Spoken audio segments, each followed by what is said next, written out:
Imagine unlocking the secrets of a colossal beast that roamed the Earth during the last ice age, frozen in time for nearly 40,000 years. Scientists have just achieved something mind-blowing by retrieving whispers from its very cells. In 2012, paleogeneticist Love Dalén from Stockholm University stepped into a lab in eastern Siberia and experienced what he calls a holy hell moment. His Russian colleagues beckoned him into a room where a woolly mammoth lay, not looking freshly deceased but astonishingly intact. This wasn't just any fossil, it was a juvenile mammoth, partially thawed from a permafrost cliff along the Siberian coast, offering a rare peek into prehistory. But here's where it gets controversial. Could this breakthrough pave the way for reviving long-extinct species, sparking debates on ethics and unintended consequences? Dubbed Yuka by the Russians, who initially thought it was a female based on a quick visual check, the animal bore deep scratches on its hindquarters, likely from a fierce encounter with cave lions, either in a deadly pursuit or post-mortem scavenging. Over the years, researchers had decoded Yuka's DNA, the genetic blueprint for building a mammoth, including instructions for crafting proteins. Yet, Dalén and his team craved more, the dynamic world of RNA, those fleeting messengers that turn genetic recipes into real-life functions. RNA is the molecule that bridges genes and proteins, guiding cells on when and how to produce them. Unlike DNA, which is stable and identical across all cells in an organism, RNA varies dramatically, dictating why a liver cell differs from a muscle cell. It's like having the same cookbook but highlighting different recipes based on the occasion.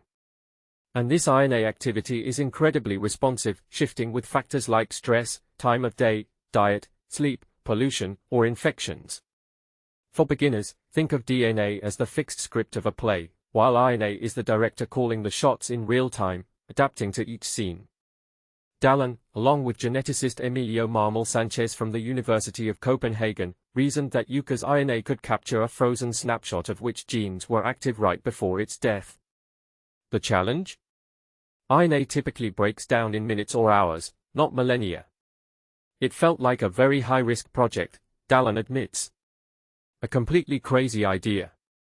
Yet, scattered studies had succeeded with ancient RNA, giving them hope that Yuka's pristine preservation might yield results.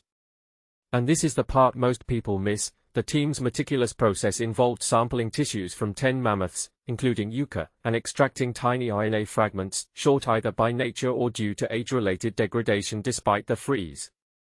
Piecing them together required heavy computational work, sorting through gigabytes of data to confirm authentic woolly mammoth RNA. The payoff was undeniable. Most fragments were too jumbled to identify, but 3 mammoths provided analyzable material, with Yuka's muscle samples revealing RNA tied to slow-twitch muscle function and growth. No shock there. More intriguingly, they detected RNA indicating stress responses, possibly from a cave lion chase, though other scenarios like getting mired in mud could fit too. We can infer the muscles were under duress at death, but the exact cause remains a mystery. Adding to the intrigue, some RNA originated from a Y chromosome, and a DNA check revealed Yuka had one X and one Y, making it male, not female. Perhaps key anatomical clues were obscured during initial inspection. This gender revelation underscores how appearances can deceive. Overall, Dalén sees this as groundbreaking proof that we can glimpse active genes in extinct creatures. You're witnessing cellular processes paused in time for 40,000 years, he says. Paleogeneticist Manasa Roghavan from the University of Chicago, not part of the study, praises the achievement for shattering tech barriers, though she notes it might not work as well for specimens from warmer, biodiverse regions with poorer preservation. Still, she envisions future RNA studies shedding light on mammoth extinction causes, like climate shifts or human hunting. Evolutionary genomicist Maria Avila Arcos from Mexico's National Autonomous University agrees, calling it a fresh lens on vanished species. This enhances our grasp of how they survived and adapted, she explains. But she's thrilled beyond mammoths. This could enable studying ancient RNA viruses, such as Ebola, COVID, or flu, which evolve quickly. Recreating their past forms might reveal how they've shaped human history, from pandemics to population impacts. In essence, Yuka's RNA not only illuminates a prehistoric life but ignites imaginations for future explorations.